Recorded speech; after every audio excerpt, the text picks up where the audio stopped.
Hi mga kapotential, Marian Santos here, signing at our channel. So before the Christmas came in, we went to Robinson's in Star Mill. So there's a book sale in Robinson's Star Mill. So let me share with you our book sale haul in Robinson Star Mills in Pampanga.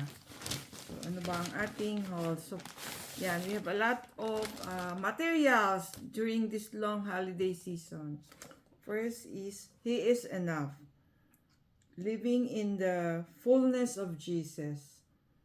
I have enough. I need nothing more. Yan. So, yan. It's, anong tawag dyan?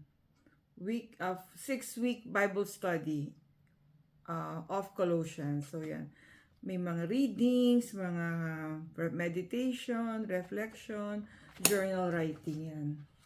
So, marami tayong ano. So, similar to that is this one, step up, becoming the leader God made you to be. So, ganun din siya, no? Journaling, Bible studies, and how you could lead your people towards Jesus.